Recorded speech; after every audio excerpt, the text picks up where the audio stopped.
কোরবানির যে প্রথম ইতিহাস আমরা জানি হযরত আদম আলাইহিস সালাম থেকে এটা আরম্ভ হয়েছিল। পৃথিবীতে একটাই বিধান যেটা একেবারে দুনিয়া তৈরি হওয়ার পর থেকে শুরু হয়েছে, এখনো আছে, কিয়ামত পর্যন্ত থাকবে। ঈদ উল ফিতরের যে নিয়ম, এই যে রমজানের পরে যে ঈদ, এটা কিন্তু পৃথিবীর শুরু থেকে ছিল না। কথা বুঝতেছেন? কোরআন নাযিল হয়েছে রমজানে, ওই রমজানের পর থেকে ঈদ এসেছে।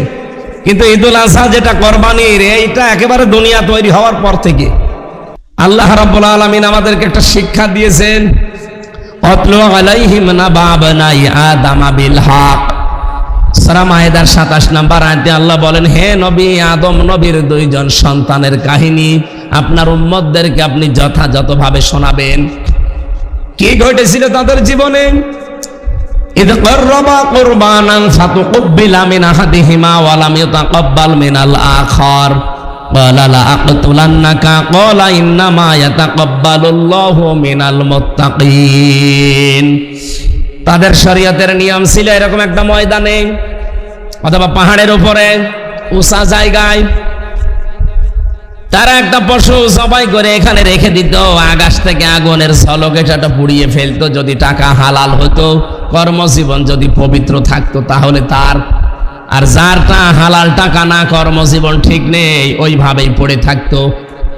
আমার মাঝে মাঝে মনে হয় আয়াতটা পড়ার পর বাংলাদেশে যদি এই শরীয়ত এখন থাকতো, আমার মনে হয় কত হাসির কোরবানি যে ধরা খেতো আল্লাহ ভালো জানে।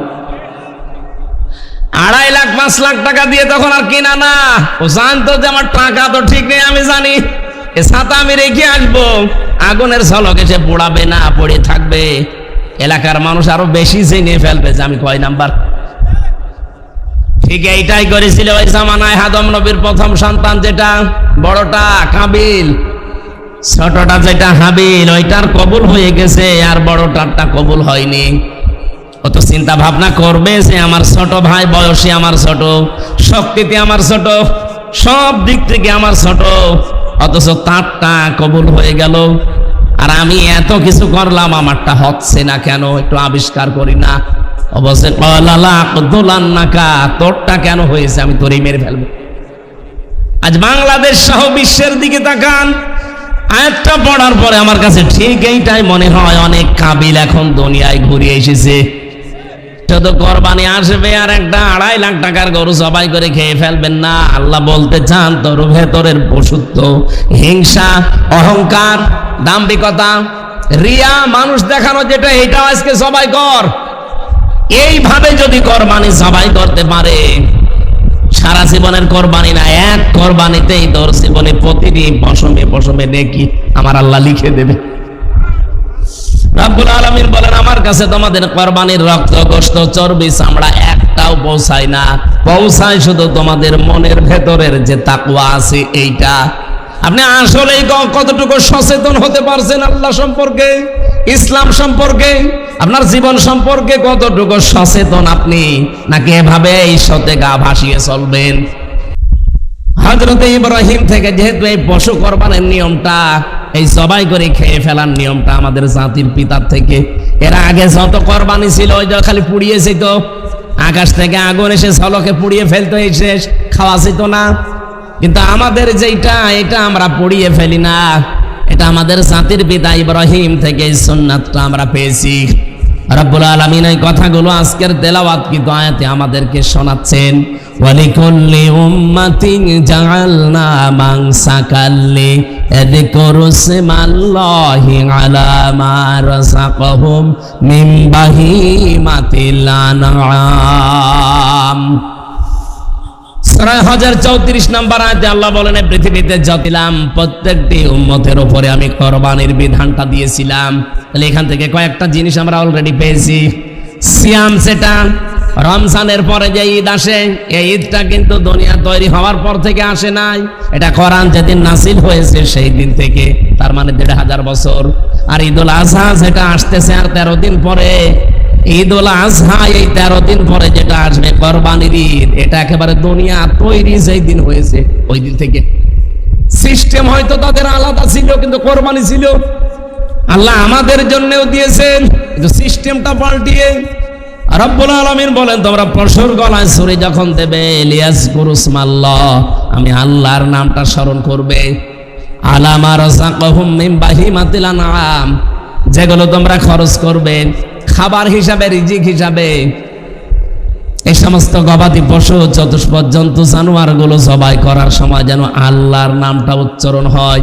এটা শুধু কোরবানির দিন না, যতদিন বেঁচে আছো এই নিয়মটা মনে রাখবা, আল্লাহ বাদে অন্য কারো নামে উৎসর্গ করা জায়েজ নেই। কিন্তু বাংলাদেশে বহু দরবারে, বহু পীরের কাছে, বহু খানকায়, বহু মাজারে আমি নিজে দেখেছি আল্লাহ বাদে অন্যের নামে জবাই হয়। কথা বুঝতেছেন? এটা যেহেতু জায়েজ নেই আল্লাহ বাদে অন্যের নামে জবাই করা, এই বিষয়টা ক্লিয়ার থাকবেন। যত বড় পীর হোক, আটরশি হোক, আর চরমনাই হোক, আর দেওয়ানবাগি হোক, রাজার বাগি, সুরেশ্বরী যাই হোক, কোন দরবারে যদি ইয়া খাজা বলে জবাই করে ওটা হারাম। এরকম ভুল পথে যাবেন না। হয়তো অনেকে না জেনে আবেগে চলে যাচ্ছেন যে আল্লাহর ওলির কাছে যাচ্ছি, সব মাফ, কিন্তু শিরিক হয়ে যাচ্ছে। আল্লাহ কোরবানির বিধান দেওয়ার দ্বিতীয় সেক্টরে এটা দিয়েছেন। প্রথম বলেন অলি করলে উম্মাতিন জাআলনা মানসাকান, প্রত্যেকটি উম্মতের জন্য আমি মাংসাক দিয়েছিলাম। মাংসাক মানে নুসুক শব্দের শাব্দিক অর্থ হচ্ছে তিনটা। এক নম্বরে কোরবানি, এই যে জবাই করা। দুই নম্বরে হজের কাজ এখন যারা করছে। তিন নম্বরে পৃথিবীর ইবাদত বন্দেগীতে যে কষ্ট স্বীকার করা হয়, এই কষ্টের নাম নুসুক। তাহলে আপনি এখানে হয়তো ওই দুইটা না ধরলেও কোরবানি তো ধরতে পারেন। প্রত্যেকটি জাতির উপরে যেহেতু কোরবানি ছিল, আমাদের উপরও ছিল। রব্বুল আলামিন এই কোরবানি দেওয়ার সময় প্রথমই বললেন যে আল্লাহর নাম যেন তোমরা উচ্চারণ করতে পারো। মাসলা এসেছে যার যে সামর্থ্য আছে সে যেন নিজ হস্তে নিজের কোরবানিকে জবাই করে, আর এই মনে করে যে আল্লাহ পশুর গলায় শুধু ছুরি দেয়নি, আমার যত জীবনে অহংকার, হিংসা, রিয়া আছে এইটার আমি ছুরি দিয়ে জবাই করে দিলাম। আমার তো মনে হয় শুধু এই শিক্ষাটা বাংলাদেশে যত মানুষ কোরবানি দেবে এবার, অন্য কারো লাগবে না। শুধু এরা যদি এই শিক্ষাটা নিতে পারে, আগামীতে বাংলাদেশে ইসলাম কায়েম হয়ে যাবে। কারণ আমি আমার হিংসা, অহংকার, তাকাব্বুরি যা আছে সব আজকে আমি জবাই করে দিলাম। আমি তো এখন নিরীহ। আলামা রাযাকাহুম মিন বাহিমাতিল আনআম, এই চতুষ্পদ জন্তু, জানোয়ার গুলো, গৃহপালিত পশুগুলো জবাই করবে তোমাদের রিস্কের জন্য। ফাইলাহুকুম ইলাহু ওয়াহিদুন ফালাহু আসলিমু, তোমাদের ইলা, আমাদের ইলা একজন, সুতরাং তার কাছে আত্মসমর্পণ করো। এই আয়াতটা এখানে আমি নিয়ে এসেছি এই জন্যে। কোরবানির দ্বিতীয় ধাপ, প্রথম ধাপ যেটা আদম নবীর থেকে, ওটা আগুনে পুড়িয়ে ফেলার সিস্টেম। আর দ্বিতীয় ধাপ যেটা আমরা আমাদের জাতির পিতা ইব্রাহিম থেকে পেয়েছি, পশু জবাই করে খেয়ে ফেলা। তাহলে এই জাতির পিতা কেন তিনি জাতির লোককে এবার শোনালেন যে তোমাদের ইলা আমাদের ইলা একজন? ওই যে সূরা আনামের যে আয়াত আমি পড়ে তাফসীর করার জন্য বসেছিলাম, এবার আমি ওই জায়গায় যাচ্ছি। ওয়াইয ক্বালা ইব্রাহিমু লিআবিহি আযারা আতাত্তাখিযু আসনামান আলিহা। হযরত ইব্রাহিমের কথা আল্লাহ বলেন একটু স্মরণ করো পৃথিবীর মানুষেরা। যখন সে তার বাবাকে ডাক দিয়ে বলেছিল, হে আমার পিতা আজর, আতাত্তাখিযু আসনামান আলিহা, এই যে বড় বড় মূর্তিগুলো আপনি নিজেই দেখি আপনি হাতে করে বানান। আজর শব্দের শাব্দিক অর্থ মূর্তি বানানেওয়ালা, ও নিজে বানাতো। আর একটা নাম ছিল তার তারিক, নিজে বানিয়ে বানিয়ে ওগুলো আবার সাপ্লাই দিত বাজারে। মূর্তির ব্যবসা ছিল ইব্রাহিম নবীর বাবার। আপনি নিজে এগুলো বানান, নিজেই তার সামনে দেখে মাঝে মাঝে মাথা নত করেন, কি যেন মনে মনে বলেন তার কাছে, এগুলো কি আপনি ইলাহ মনে করেন নাকি? ইন্নী আরাকা ওয়া কওমাকা ফি যালালিম মুবিন, আমি তো আপনাকে আর আপনার জাতির লোকদেরকে একটা স্পষ্ট বিভ্রান্তির ভেতরে দেখতে পাচ্ছি। আল্লাহ পাক বলেন এই কথা ইব্রাহিম কেন বলেছিল জানো? ওয়া কাযালিকা নুরি ইব্রাহিমা মালাকুতাস সামাওয়াতি ওয়াল আরদ ওয়া লিয়াকুনা মিনাল মুকিনিন। রব্বুল আলামিন বলেন আমি নিজে তাকে দেখিয়েছিলাম আকাশ আর জমিনের রাজত্বকে করে চালাতে হয়। আমি নিজে তাকে এগুলো, এই জ্ঞানগুলো তাকে দেখিয়েছি, আবার শিখিয়েছি। শুধু দেখিয়েছি না, এই দেখার পরে ইব্রাহিম আলাইহিস সালাম দৃঢ় বিশ্বাসীদের অন্তর্ভুক্ত হয়ে গেছে। আল্লাহর নবী ইব্রাহিম কিন্তু খোঁজ করে অনুসন্ধান করে আল্লাহকে পেয়েছিলেন। আমাদের মতো কেউ দেখিয়ে দিয়েছে তা না, তিনি খোঁজ করেছিলেন। আল্লাহ এখানে তিনটা উদাহরণ একটার পরে একটা দিয়েছেন।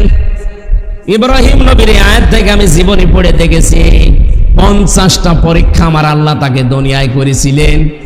একটা পরীক্ষায় আমাদের জাতির পিতা ফেল করেননি, প্রত্যেকটা পরীক্ষায় তিনি পাশ করেছিলেন।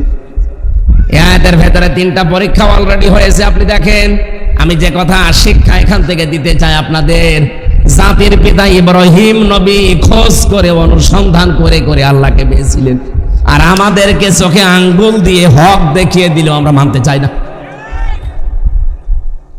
ভালো করে খেয়াল করেন, ইব্রাহিম নবীকে আল্লাহ যত নাম দিয়েছেন, খলিল, সিদ্দিক, আল্লাহর নবী মুহাম্মদুর রাসূলুল্লাহকে আল্লাহ নাম দিয়েছিলেন 33টা, আর খলিল ইব্রাহিমকে আল্লাহ গুরুত্বপূর্ণ নাম দিয়েছিলেন 2টা, একটা খলিল আর একটা সিদ্দিক।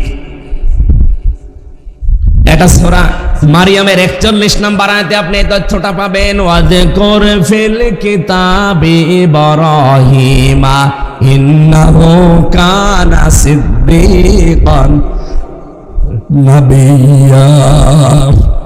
এই কিতাবের ভেতরে আমি ইব্রাহিমের আলোচনা দিলাম। নিশ্চয় সে ছিল 1 নম্বরে সিদ্দিক, সত্যনিষ্ঠ, এবং 2 নম্বরে সে ছিল নবী।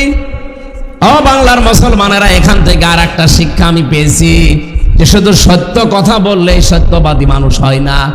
সত্যকে সত্য জানার পর দ্বিধাহীন চিত্তে পৃথিবীর সব কিছুকে দোপায়ে ঠেলে দিয়ে যারা সত্যকে সত্য জানার পরে চিন্তা ভাবনা বাদ দিয়ে যারা মেনে নিতে পারে, এরাই হচ্ছে সিদ্দিক। আপনি কথা বোঝেননি, এদিকে তাকান। সিদ্দিক মানে সত্য কথা বললে সিদ্দিক হয় না। কিয়ামতের দিন যেহেতু 4 প্রকারের যে কোনো এক প্রকার মানুষের সাথে আপনাকে ওঠা লাগবে, মিনান নাবিয়্যিনা ওয়াস-সিদ্দিকিনা ওয়াস-শুহাদা ওয়াস-সালিহিন। হয় আপনি নবীদের সাথে উঠবেন কিয়ামতে, নাই সিদ্দিকদের সাথে উঠবেন, নাই সালিহিন বান্দাদের সাথে উঠবেন, নাই শহীদদের সাথে উঠবেন। এর বাইরে আর কোনো লোক নেই, কাতারও নেই। যদি এর বাইরে কোনো কাতারে আপনি চলে যান, আপনি জাহান্নামী। তাহলে 1 নাম্বার নবীদের কাতারে ওঠা সম্ভব না, কারণ কাতারে শুধু নবীরা থাকবে। 2 নম্বরে সিদ্দিকদের কাতারে উঠতে চাই, যেহেতু জাতির পিতা সিদ্দিক ছিলেন। সিদ্দিক মানে শুধু সত্য কথা বললেই মানুষ সিদ্দিক হয় না। সিদ্দিক মানে পৃথিবীতে যারা সত্যকে সত্য জানার পর অনেক কিছু ছাড় দেওয়া লাগবে এটা গ্রহণ করতে গেলে, তারপরও সব কিছুকে দোপায় দিলে দ্বিধাহীন চিত্তে যারা সত্যকে মেনে নিতে পারে, এরাই হচ্ছে সিদ্দিক। আবু বকর সিদ্দিক তার এমনি হয়নি। মেরাজের মতো এত বড় আশ্চর্য কাহিনী, যেখানে আল্লাহ পর্যন্ত নিজে আশ্চর্য বোধ করেছেন যে সুবহানাল্লাযী আসরা বিআবদিহি। সুবহান মানে আশ্চর্য, সুবহান মানে কি? এই ঘটনাটা এত বেশি আশ্চর্য, মেরাজের কাহিনী, আল্লাহ বলেন আমি নিজে বলতে গিয়ে সুবহান ব্যবহার করলাম। আবু সাহেব তো বিশ্বাসই করে না, আরো পাগল বলেছে নবীকে। হযরত আবু বকরকে রাস্তায় পেয়ে বলে, তোমার নবী এতদিন পর্যন্ত যায় বলতো, যায় কিছু করতাম, কিন্তু আজকে তো পাগল হয়ে গেছে পুরা। এই কথা বলেছে। হযরত আবু বকর ছুটে গেলেন নবীজির কাছে, ডাক দিয়ে বলে, হে রাসূল আপনি বলেছেন? বলে হ্যাঁ। তোমার বিশ্বাস হয় না? বলে হে নবী আমি জানি সারা জীবন নদীর পানি এদিকে চলছে, হঠাৎ করে যদি বলেন না উল্টা দিকে আরম্ভ হয়েছে, আমি 1 সেকেন্ডও দেরি করি না আপনার কথা বিশ্বাস করতে। নবীজি ওই দিন বলেছিলেন, আবু বকর যে কথা বলতে আল্লাহ নিজে আশ্চর্য হয়ে গেলেন, আবু সাহেব তো বিশ্বাসই করে নাই, আর তুমি কোনো প্রশ্ন ছাড়া বিশ্বাস করে নিলে। তোমাকে তো আজকে খালি হাতে ফেরত দেব না, আজকে তোমার নামের শেষে একটা লাকব লাগিয়ে দিলাম, কিয়ামত পর্যন্ত তুমি আবু বকর না, তুমি আবু বকর সিদ্দিক। এটা রেকর্ড হচ্ছে বলে বলছি, মাথায় মগজ থাকলে একটু ভাবেন। সত্যকে সত্য জানার পরে অনেক কিছু বাধা আসবে। দুনিয়ার সব কিছুকে পেছনে ফেলে দিয়ে যারা ইব্রাহিম নবীর মতো, আবু বকরের মতো গ্রহণ করে চলতে পারবে, এরাই হচ্ছে সিদ্দিক। কিয়ামতের দিনে এই মানুষগুলো এদের কাতারে হাজির হবেন।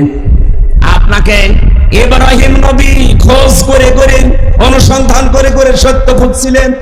ফালাম্মা জান্না আলাইহিল লাইলু রাআ কাওকাবা, তিনি প্রথমে দেখলেন রাতের বেলা তারকা। উনি বললেন ক্বালা হাযা রাব্বি, এটা আমার রব। ফালাম্মা ফালা ক্বালা লা উহিব্বুল আফিলিন, যখন তারকা অস্তমিত হয়ে গেল তখন বললেন না, যে স্থির থাকতে পারে না, যে আমার সামনে নেই, অদৃশ্য হয়ে যায়, এরকম জিনিস আমি মানি না। এরপরে রাতের বেলা দেখলেন এর চাইতে একটু বড় চাঁদ। ফালাম্মা রাল কমারা বাসিকান ক্বালা হাযা রাব্বি ফালাম্মা ফালা ক্বালা লা ইল্লাম ইয়াহদিনি রাব্বি লাকুনান্না মিনাল কওমিদ দাল্লিন। চন্দ্র দেখার পরও যখন সকালবেলা আসতে আসতে ডুবে গেছে, বলে না, এটাও মানি না। পরবর্তীতে 3 নম্বরে তিনি সূর্য দেখলেন। ফালাম্মা রাআ শামসা বাসিকাতান ক্বালা হাযা রাব্বি হাযা আকবার, বলেন এটা শুধু রব না, এটা বিশাল বড়। সকালবেলা সূর্য দেখে বললেন এটার বাইরে আর কাউকে মানি না।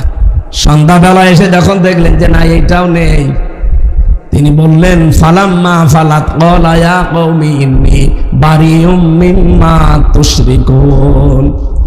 না, আমার জাতির লোকের আজকে কান খাড়া করে শোনো, 3টা জিনিস আমি পরপর দেখেছি, একটাও স্থির না, স্থায়ী না। যেটা স্থির থাকে না, স্থায়ী থাকে না, ডুবে যায়, নষ্ট হয়ে যায়, ওর কাছে আমারে মাথা নত করবো না। নড়াচড়া করার ক্ষমতা রাখে না, নিজে বিপদে পড়লে নিজেকে বাঁচাতে পারে না। আর জাতির লোকদেরকে একটা ঘোষণা দিলাম, ইন্নী ওয়াজ্জাহাতু ওয়াজহিয়া লিল্লাযী ফাতারাস সামাওয়াতি ওয়াল আরদা হানিফাও ওয়া মা আনা মিনাল মুশরিকিন। অনেকে মনে করে এটা যায় নামাজের দোয়া, না, এটা আপনার ঈমানের দোয়া। জাতির পিতা ইব্রাহিম জাতির কাছে সম্পর্ক ছেদ করে বিচ্ছিন্ন হয়ে এই ঘোষণা দিয়েছিলেন দ্ব্যর্থহীন কণ্ঠে। আজ যদি বাংলার 18 কোটি মানুষ আমরা 92% মুসলমান, এটা শুধু যায় নামাজে না পড়ে, ইব্রাহিম নবী যেভাবে জাতির সামনে পড়েছিলেন, আমরাও পড়তে পারতাম। আল্লাহর আইন ছাড়া এদেশে কিচ্ছু চলতো না। কি বলেছিলেন আপনি খেয়াল করেছেন? ইন্নী ওয়াজ্জাহাতু ওয়াজহিয়া লিল্লাযী, অবশ্যই আমার এই চেহারা, শুধু এই চেহারা না, আমার জীবন চালাতে যা লাগে সবকিছুর নাম ওয়াজহিয়া, সব আমি আজকে ঘুরিয়ে দিলাম। ফাতারাস সামাওয়াতি ওয়াল আরদ, আসমান আর জমিন যিনি কোন মডেল ছাড়া বানিয়েছেন। ফাতারা মানে কোন মডেল নমুনা ছাড়া, কোনো কিছু দেখে দেখে না, এমনিতেই যিনি বানাতে পারেন তাকে ফাতারা বলা হয়। আসমান আর জমিনকে আল্লাহ একটা দেখে আরেকটা বানিয়েছে? বলেন বলেন। উনি ঘোষণা দিলেন যিনি একেবারে মডেল ছাড়া, নমুনা ছাড়া, কোনো কিছু দেখা ছাড়া আসমান জমিন বানিয়েছে। আজকে আমি তার দিকে ঘুরলাম হানিফা, একনিষ্ঠ ভাবে। ওয়া মা আনা মিনাল মুশরিকিন, জাতির লোকেরা কান খাড়া করে শোনো, আমি কিন্তু আজকে থেকে শিরিক করি না, মুশরিক না। আল্লাহ এত বেশি খুশি হয়েছিলেন এ কথায়। ওই দিন থেকে কিয়ামত পর্যন্ত যত মানুষ আমরা আসি, ঈমানের দাবি করতে হলে একনিষ্ঠ ভাবে এই কথা আপনাকে বলা লাগে। এই কথা বোঝেন? আপনি চিন্তা করেছেন কত বড় কঠিন কথা তিনি জাতির সামনে বলেছিলেন।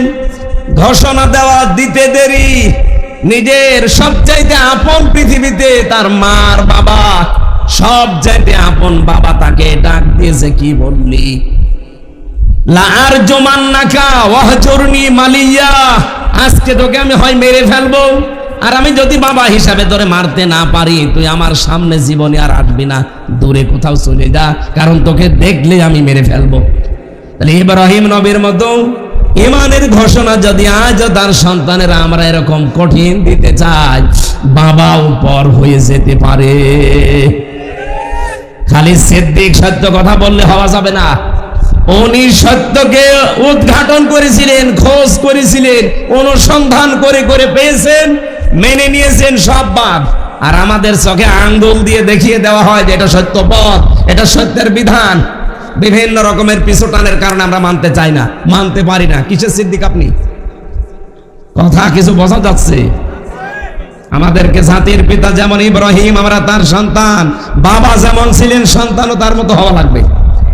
কিন্তু অনেক বাবা আছে, বাবা যেমন সন্তানও এরকমই হয়। হযরত ইব্রাহিম নবী আলাইহিস সালামকে আমার আল্লাহ 50টা পরীক্ষার ভেতরে সবচাইতে গুরুত্বপূর্ণ অর্থবহ পরীক্ষা ছিল কোরবানি দেওয়া সন্তানকে। আমার আল্লাহ তাকে সন্তানকে কোরবানি দেওয়ার উদ্দেশ্যে স্বপ্ন দেখান নাই। এখানে প্রশ্ন আসতে পারে উনি কেন স্বপ্ন দেখালেন? কোরবানি করার কথা বললেই তো হয়ে যেত। আল্লাহর উদ্দেশ্য ছিল না যে ছেলেটাকে জবাই করে ফেলুক, আল্লাহর উদ্দেশ্য ছিল যে আমার কথা মানে কিনা আমি এটা দেখতে চাই। ও ঝিনাইদহবাসী, 1 বছর পরে 14 দিন পরে দিনটা আসতেছে কোরবানির, আল্লাহ এইটাই দেখতে যাবে। এবার সামনে কিন্তু পরিস্থিতি বহু কঠিন। এই কঠিন পরিস্থিতিতে আপনি কি আল্লাহর বিধান শোনার পরে পিছুটান আপনার আছে না একবারে ইব্রাহিম নবীর মতো, ইসমাইল নবীর মতো মেনে নিতে পারেন? আল্লাহ এটা দেখবে। এই জন্য ওনাকে সরাসরি হুকুম না দিয়ে স্বপ্নের ক্রাইটেরিয়া দেখিয়েছিলেন, পদ্ধতি যে এই করো। আল্লাহ রাব্বুল আলামিন বলেন আমার আদেশ মানার পরে যখন দুইজনে রাজি হয়ে গেছে, ফালাম্মা আসলামা ওয়া তাল্লাহু লিল জাবিন। আসলামা দিয়ে বচন আছে, যারা কোরআন শরীফ পড়ে বোঝে তাদেরকে হালকা টাচ দিচ্ছে। কেন আল্লাহ আসলামা দিলেন? কাজ তো করছে ইব্রাহিম নবী, অথচ আসলামা দিয়ে বচন দিয়েছেন এই কারণে হযরত ইব্রাহিম রাজি ছিলেন আল্লাহর বিধান পালনে, ইসমাইল নবীও কিন্তু রাজি ছিলেন আল্লাহর বিধান পালনে। ইব্রাহিম যদি বলতেন 86 বছর বয়সে পেয়েছি সন্তান, আমি জবাই করব না, আল্লাহর বিধান পালন হয়তো। ইসমাইল নবী যদি বলতেন 13 বছর খোঁজ নেননি, এখন এসেছেন বাবার দায়িত্ব নিয়ে জবাই করতে, আমি দৌড় দিলাম, হয়তো। কি বুঝলেন এখানে? এই দেশে 18 কোটি মানুষ, আমরা এখন 1628 জন মানুষ দায়িত্ব পালন করছে। আমরা চাই এই কোরবানিতে 1628 জন মানুষ ইব্রাহিম নবীর ভূমিকা পালন করবে। অভিভাবক যেভাবে পালন করা লাগে তারাই করবে। দেশকে বহির্শত্রু থেকে বাঁচাবে, মনোমালিন্য থেকে। আমাদের এই ভেতরে যে ছোটখাটো বিষয় চলছে এগুলো সব তারা কন্ট্রোল করবে এই 13 দিনে। আর আমরা যারা 18 কোটি জনগণ আছি, আমরা ইসমাইলের ভূমিকায় জীবনও যদি দিতে হয় ইসলামের জন্য, দেশের জন্য দিয়ে দেব। দায়িত্বশীল মানুষগুলো ইব্রাহিমের ভূমিকায় আসুক। জনগণ আমরা যদি ইসমাইলের ভূমিকায় আসতে পারি, আল্লাহর কসম 13 দিন পরে আল্লাহর বিধান আমরা এই দেশে দেখতে পারবো। এই কথার অর্থ বুঝলেন? খালি সবাই করে কোরবানি খেয়ে চলে যাবেন না। ইব্রাহিম নবী এরকম 50টা পরীক্ষা দিয়ে দিয়ে যদি তিনি পাশ করতে পারেন, আমাদের একটা পরীক্ষা আসতেছে, এই পরীক্ষায় পাশ করা যাবে না? বলেন বলেন। সম্মানিত মা বোন যারা এসেছেন, আপনাদের জন্য একটাই মাত্র ওয়াজ আমি করি, আর এটা খুব দরকার। জীবনে খাদিজাতুল কুবরার জীবনী আমি কমপক্ষে 10 বার হলেও পড়েছি, 10 বার বিশ্ববিদ্যালয়ে থাকাকালীন। তারপর জীবন পড়ে দেখেছি কোনদিন তিনি এক ওয়াক্ত নামাজ পড়েননি, একটা রোজা রাখেননি জীবনে, কোনদিন না। একদিনের জন্য পর্দায় ছিলেন না, একটা টাকা যাকাত দেননি, একবারের জন্য হজ করেননি। অথচ মহান আল্লাহ এই পৃথিবীতে 2 জন মহিলাকে আল্লাহ সালাম দিয়েছেন, একজন আসিয়াকে আর একজন খাদিজাকে। কিন্তু 2 নম্বরের বিষয়, আল্লাহ জান্নাতে ঘর তৈরি করে এই দুনিয়াতে 2 জন মহিলাকে সুসংবাদ দিয়েছেন। তার ভেতরে একজন হযরতে খাদিজাতুল কুবরাকে জান্নাতে ঘর বানিয়ে তিনি সুসংবাদ পাঠিয়েছেন। আর একজন মহিলা যার নাম বললাম আসিয়া, এই মহিলাকে আল্লাহ জান্নাতে ঘর বানিয়ে সুসংবাদ পাঠাননি, উনি নিজে চেয়ে নিয়েছিলেন, আল্লাহ তুমি আমাকে জান্নাতে এমন একটা ঘর বানিয়ে দাও যেখানে বসে তোমারে দেখা যায়। এই 2 জন মহিলার জীবনী পড়ে আমি পেয়েছি 2 জনেই স্বামী সংক্রান্ত বিষয়। আসিয়ার স্বামী ছিল পৃথিবীর নিকৃষ্ট মানুষ ফেরাউন। এই কথা বলেন না কেন? এর অত্যাচারে নির্যাতনে জর্জরিত হওয়ার পরে আল্লাহ খুশি হয়েছিলেন। আর একজনের স্বামী ছিল পৃথিবীর শ্রেষ্ঠ মানুষ মুহাম্মাদুর, বলেন বলেন। ওনাকে আল্লাহ সালাম দিলেন আসিয়াকে, আর জান্নাতে উনি বনার পরে ঘর বানালেন। আর খাদিজাকে আল্লাহ শুধু সালামি দেননি, নিজে ঘর জান্নাতে বানিয়ে সুসংবাদ পাঠিয়েছেন। মা বোনেরা যারা এসেছেন, শুধু নামাজ পড়া রোজা রাখা আর কালো বোরকা পরা ইবাদত না। খাদিজা জীবনে নামাজ পড়লো না, রোজা রাখলো না, একদিনের জন্য পর্দায় ছিল না, তাকে আল্লাহ জান্নাত দিল কেন? একটা কারণ পেয়েছি তার জীবনীতে। জীবনে কোনো দিনে একদিনের জন্য স্বামীর মনে তিনি দুঃখ দেননি। এরকম বউ তো এখন ঘরে ঘরে। এখানে একটা স্বামী বলতে পারবেন যে জীবনে আমার বউ 1 সেকেন্ডের জন্য আমাকে কোনোদিন দুঃখ দেয়নি? একটা স্বামী হাত তোলেন তো। আরে মুরব্বি, আপনার বউ আছে না? ঠিক আছে, আচ্ছা ঠিক আছে। এ তো মনে আছে যে মানে সে হুর নিয়ে বসবাস করছে। আলহামদুলিল্লাহ। আপনার বাড়ি আমি যাব? হ্যাঁ যাবো। খুব ভালো বউ পেয়েছে। এটা কি আপনার? ও, ওনার ছেলে। যাক, একজন শুধু আছে, প্রধান অতিথি হাত তুলতে পারিনি, আমিও পারিনি, কারণ মিথ্যা কথা বলবো কি করে? দুঃখ আমি পেয়েছি, আমি হাত তুলবো কেন? না, সম্মানিত মা বোন যারা বিভিন্ন জায়গায় বসে আছেন, দেখেন মাত্র একটা বুড়ো হাত তুলল, আর বাকি আমরা কি স্বামী?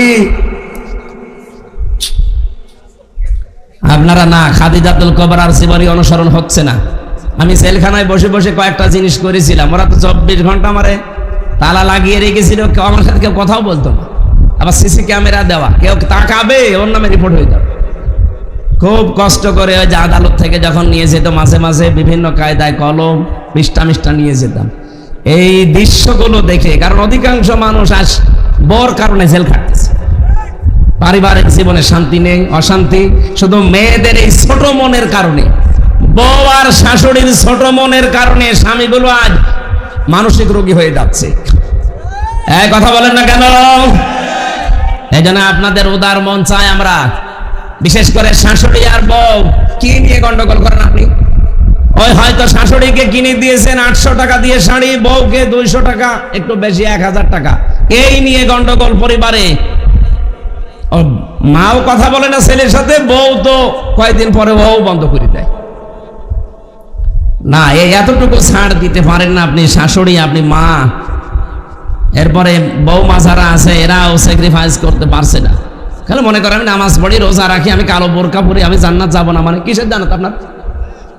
আপনি পরিবারে যে লোকটার সাথে থাকেন ও কি মানুষ? ওকে তো আপনি সে কি বানিয়ে রেখেছেন। মনটা একটু উদার করবেন। এই ন্যারো মাইন্ডের কারণে সমস্যা হয়ে যাচ্ছে, ব্রড মাইন্ডের হওয়া লাগবে। মেয়েদেরকে আল্লাহ খাদিজার মতো যেন বানিয়ে দেন, বলেন আমিন। এটা নিয়ে লিখেছিলাম যে কি করে পরিবারের শান্তি নিয়ে আসা যায়। এরকম একটা বই আছে আমার গাড়িতে, নিয়ে বউকে, মেয়েকে, মাকে, ফুফুকে পড়াবেন, মেয়েদের কাজে লাগবে। আল্লাহ রাব্বুল আলামিন আমাদের মেয়েদেরকে যে 6 জন মেয়েকে আদর্শ বানিয়েছেন পৃথিবীতে মুসলিম মেয়েদের, তার ভেতরে খাদিজা একজন। তাকে অনুসরণ করার তৌফিক কামনা করছি, আল্লাহ যেন দান করেন মেয়েদের, বলেন আমিন। আমরা যে কোরবানির শিক্ষা হালকা পেয়েছি, এই জীবনে যতদিন কোরবানি আমরা করব, আমাদের শুধু পশু কোরবানি উদ্দেশ্য হবে না। আমাদের জাতির পিতা যা যা করেছিলেন ইমানের উপরে টিকে থাকতে গিয়ে কোরবানিতে, আমাদের এইগুলো যদি সামনে আসে, সামনে যদি সত্যকে সত্য বলে আঁকড়িয়ে ধরার জন্য বাবা মা বাদ দেওয়া লাগে, ইব্রাহিমের মতো বাদ দেওয়া লাগবে। যদি দল বাদ দেওয়া লাগে, ওই দলও বাদ দেওয়া লাগবে। হ্যাঁ, কথা বলে না কেন? তাহলে কিয়ামতের দিন সিদ্দিকিন, সত্যবাদী, তাদের সাথে উঠতে পারবেন। আল্লাহ আমাকে সহ প্রত্যেককে এইরকম মন মানসিকতা এবং ঈমান দান করেন, আমিন।